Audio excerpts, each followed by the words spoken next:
Hello everyone and welcome to the CyberWire's Research Saturday, presented by the Hewlett Foundation's Cyber Initiative. I'm Dave Bittner, and this is our weekly conversation with researchers and analysts tracking down threats and vulnerabilities and solving some of the hard problems of protecting ourselves in a rapidly evolving cyberspace. Thanks for joining us. And now a moment to tell you about our sponsor, the Hewlett Foundation's Cyber Initiative. While government and industry focus on the latest cyber threats, we still need more institutions and individuals who take a longer view. They're the people who are helping to create the norms and policies that will keep us all safe in cyberspace. The Cyber Initiative supports a cyber policy field that offers thoughtful solutions to complex challenges for the benefit of societies around the world. Learn more at hewlett.org/cyber. And thanks also to our sponsor, Enveil, whose revolutionary zero-reveal solution closes the last gap in data security, protecting data in use. It's the industry's first and only scalable commercial solution, enabling data to remain encrypted throughout the entire processing lifecycle. Imagine being able to analyze, search, and perform calculations on sensitive data, all without ever decrypting anything, all without the risks of theft or inadvertent exposure. What was once only theoretical is now possible with Enveil. Learn more at enveil.com. We typically, as the name might give it away, are often the last line of checks that an object or a URL or a file might go through before being delivered to the ultimate recipient. That's Andy Norton. He's the Director of Threat Intelligence at Lastline. The research we're discussing today is titled Malscape Snapshot: Malicious Activity in the Office 365 Cloud. Andy Norton co-authored the research with his colleague Stefano Ortolani. Many of our customers have been migrating over to email cloud environments. So basically what initiated this research was a number of malicious detections that we were seeing for our customers that are using the Office 365 cloud. So that was basically the reason why we did some investigation into the type of threat that we were seeing. And there's some history here, looking at Office 365 mailboxes. This is a prime target. Yeah, absolutely. I think not only is sort of, the adoption to cloud email becoming, very prevalent, but that also goes hand in hand with the fact that email credentials are often sort of the crown jewels or the keys to the kingdom. So people targeting the theft of email credentials in the cloud environment, it has become one of the most common types of attacks that we're seeing. Now, just from a basic descriptive point of view, can you tell us what is malspam? Malspam is basically unsolicited email that is non-targeted in nature, so there's an element of it being bulk, but the payload is malicious and leads to further risk on behalf of the organization. So spam itself might just be delivery of a website for pharmaceuticals, or it could be something for dating, but there's no potential for that threat to migrate to an intrusion. With malspam, if the user interacts with that email, there is a potential for someone to place a malicious object, to steal data, and to actually come back and look to do further harm to that organization. So malspam takes infections and gives the propensity to lead to a full-on intrusion. But again, it's sort of a shotgun approach. They're not targeting individuals. They're just sending out to a broad range of people out there. Yes, we do see them going to, numbers of organizations. What is interesting about it, though, is in order for it to be successful, a lot of the attributes of the spam needs to be morphed in one way or another. So whilst they are not targeting individuals, the file that gets sent will be unique. The hash of the URL will be unique. The IP address of the command and control infrastructure will be one-time use disposable. So they've sort of taken some of the inherent strengths of targeted attacks and they've developed it for a more broader audience. Well, let's dig in here to what you found. A lot of what you're dealing with here started with TrickBot and GandCrab. Can you take us through what's going on with these? Yeah, so what we see now is the attacks themselves have sort of multiple warheads, if for want of a better description. They're not sort of, single one-shot attacks. So TrickBot is the element of the infrastructure of the attack that allows for secondary payloads to be delivered onto the system. And in this particular attack, it was a ransomware payload, GandCrab version 3, that was put onto the system. Or was the final payload. I think one of the interesting things about this type of attack is that we are very much drawn to the ultimate visibility that the threat has with us. So there's very much, the user, the organization would visibly see the ransomware note of the GandCrab payload, but would be unaware of the other type of modules that TrickBot was also putting into the system.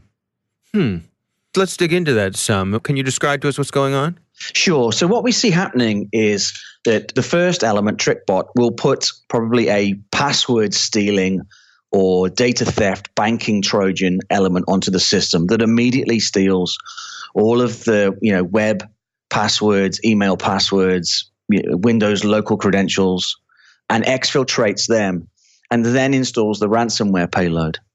So when the organization comes to remediate, the best advice you get for remediation with ransomware is to either, restore from the last known good backup or do a reimage of the system. So the organization then goes through that incident response process and brings back the system to a clean state.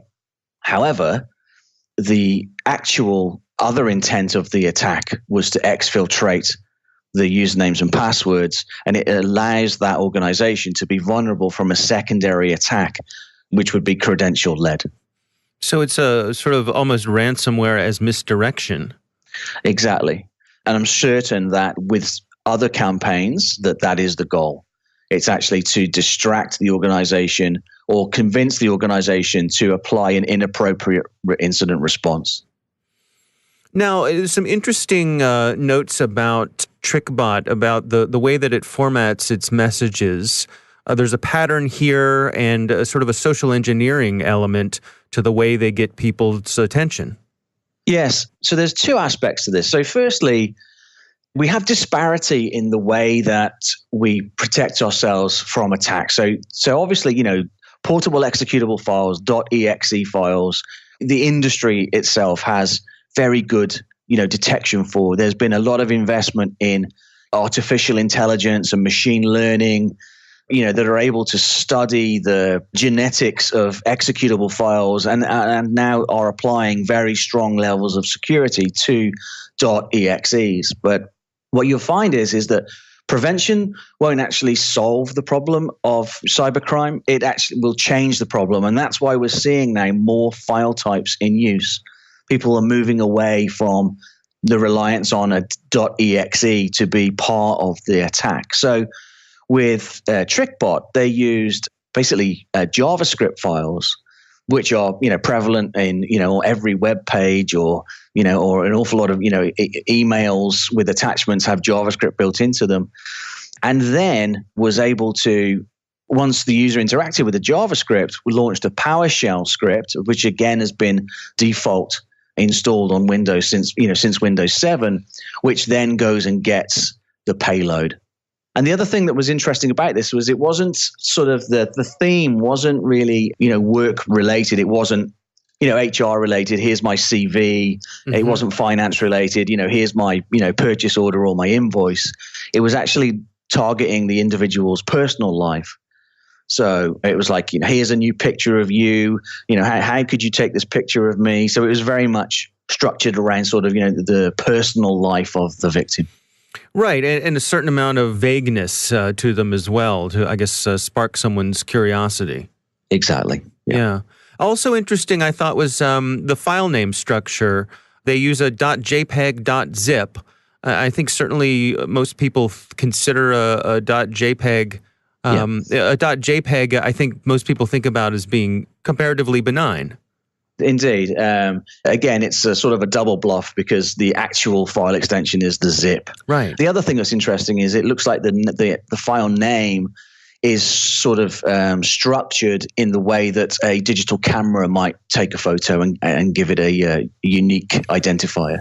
Right. So if the message says, I'm about to publish this photo, and the file structure looks like something you'd be accustomed to with a photo, again, another way to lure you in.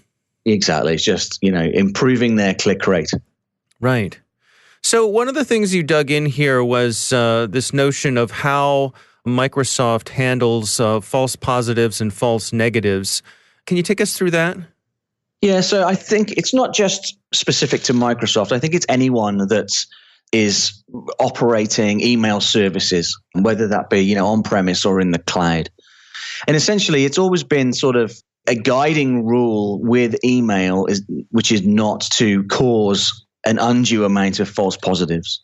And that's because if you quarantine a business critical email, or if you delete a business critical email, that can have extremely high business impact on an organization of the level of suffering a malicious infection and a subsequent intrusion. So email providers tend to be less tolerant of false positives. And of course, that induces the fact that you then get false negatives. So you do get malicious things coming through simply because they're sitting in that gray area and the email provider doesn't want to quarantine or block the email from traveling to the user, to the recipient. Yeah. Now, the GandCrab malware here, you discussed version 2 and 3 and ways that they made themselves undetectable. Can you describe that for us? Yeah, so GandCrab is being actively developed. We've now moved on to a version 4. And to some extent, this links back to the executable argument of it being a weak link in the attacker's campaign. So GandCrab uses a reflective loading technique, and this is also relevant to attacks which live off the land. So instead of it trying to put a new file onto the disk of the system, which would initiate an antivirus scan, it loads itself into a known good system file and operates from there, so that as far as AV checks are concerned, it's possibly whitelisted or known good file which is running on the system. So there is no new file for AV to inspect. And it has a pretty broad range of capabilities. Yes, indeed. There were, a number of capabilities. So we identify capabilities as behaviors. So whilst you can polymorph many, many aspects of an attack, what you can't do is change the underlying nature of it. And those natures are displayed in terms of behaviors. The way that it's wanted to run on the system was very evasive. It was able to make changes to the system. Of course, it wanted to communicate back to its command and control. So there were a number of different behaviors associated with it. It was what's important to point out there is identifying those behaviors is very important to doing the correct triage of a particular attack. What you'll see is because AI has been so involved from doing static analysis, what the sort of the byproduct of that is extremely generic naming nomenclature for those threats. So you'll see things like unsafe or malware confidence 100 or Trojan generic or file rep malware, which is great, but it doesn't help the security analyst apply an elevated level of incident response to attacks which do steal credentials or do log into Outlook, and start sending mails. So the behavior is very important. Behavioral analysis is very important for making sure that once you get to a threat, you make sure there is no possibility of it coming back and doing harm in the future. Now, another thing that you looked at in your research here was the Emotet malspam. Describe to us what you found here. Yeah, so Emotet is a very successful payload campaign that we see not just in Office 365, but across all vertical industries. It's constantly updating the way that it manages to infect systems. We're going to release some research in the future. So we think blacklisting or list-based or threat intel-based security is about 50% effective at stopping emotet. Again, it is a modular system. So, the way that one organization would remediate emotet might be very different to another organization because you might get different modules. Emotet was the attack which recently took out the Matsu government in Alaska. Hit, I think, like 500 machines. It's cost them over $1 million to remediate. One of the things that Emotet is additionally able to do is bring in a third-party payload. And again, it brought in a ransomware payload. And this could be to prevent the incident responders from doing correct remediation of the full capability of the attack. So what are the take-homes for you? What are the lessons that we've learned from this research? I think specifically here, two-factor authentication is becoming, more and more important. It's very much should be the go-to safeguard for protecting credentials. Once you've got someone's email, username, and password, you can get into many, many different systems. For example, if you have my Gmail password and you use my credential to log into Amazon, and Amazon says, what's the password? And you don't know what it is, you can force a code to be sent to my email account, which will then allow you to log into my Amazon and buy things in my name. So having two-factor authentication stops a lot of those channels for harm. Also, one of the other things which has become outdated is a best practice. And it says, do not open attachments from someone you don't know. Assumes that it's okay to open attachments from someone you do know. And we need to move beyond this advice now. That's, it's easy to spoof someone's address. It's easy to do account takeover. If you have got their username and password, you are effectively those people. So the best advice now is trust no URL or attachment.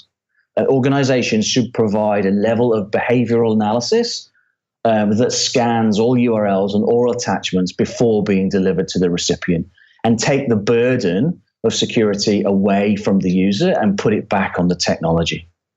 And then the final thing, which is stick with it. It's been used in enterprise and internal networks for a long time now, which is defense in depth. Use multiple different types of technologies, so it's broad, and also use a number of different vendors or makers so that you don't build in a blind spot or a weakness into the security. So that best practice needs to translate to the cloud, not just internal networks. So, if you are using Office 365, the bad guys will also have accounts, test accounts. They will be checking to see whether their malware is able to subvert existing Microsoft defenses. So you will need third-party add-ons if your level of risk, warrants, ensuring that the data you have remains confidential, integral, and available when you need it. Yeah, I'm intrigued by one of the things you have here in your research, which is this notion of detonating everything that comes through. It's certainly an evocative notion. Can you describe to us, so what do you mean by that? Okay, so basically detonating means getting the URLs and attachments to reveal their intent in an instrumented environment, which we could liken to a detonation chamber. So we put the object in. We want to see what it does, so we encourage the file to carry out all of its actions inside an instrumented environment. Once we see that, we then know what will happen to the actual user's device if we release this file. So we can say, okay, well, this is doing reflective loading. This is sending your Windows credential to a site in the cloud somewhere. It is trying to detect sandboxes. It's trying to shut down the antivirus from getting updates. We actually, those behaviors, we don't want to release this object into the internal environment. So that's the idea behind detonation. Calling in the bomb squad ahead of time. Exactly. Yeah. And then so from a user's point of view, they get the all clear that this file, this link, whatever it might be, has been through a certain level of scrutiny before it's even hit my mailbox. That's exactly right. Yeah. So we're taking the burden of having cyber resilience away from the user and we're putting it into technology where there can be no debate about whether a file is good or bad. It reveals its intention in the instrumented environment. I think we're very much under pressure. I think security analysts have a tough job knowing how to remediate correctly. I think prevention, whilst is an ideal solution, will just change the problem and the bad guys will come up with new ideas. And I think we do need to, in the face of escalated activities on behalf of the bad guys, I think we do need to adopt better technology and better best practices. So I think if we can get those three messages across, I think it's been worthwhile doing. Our thanks to Lastline's Andy Norton for joining us. The research is titled Malscape Snapshot: Malicious Activity in the Office 365 Cloud. We'll have a link in the show notes. You can also find it on the Lastline website. Thanks to the Hewlett Foundation's Cyber Initiative for sponsoring our show. You can learn more about them at hewlett.org/cyber. And thanks to Enveil for their sponsorship. You can find out how they're closing the last gap in data security at enveil.com. The CyberWire Research Saturday is proudly produced in Maryland out of the startup studios of Data Tribe, where they're co-building the next generation of cybersecurity teams and technology. The coordinating producer is Jennifer Eiben. Editor is John Petrick. Technical editor is Chris Russell. Executive editor is Peter Kilpie. And I'm Dave Bittner. Thanks for listening.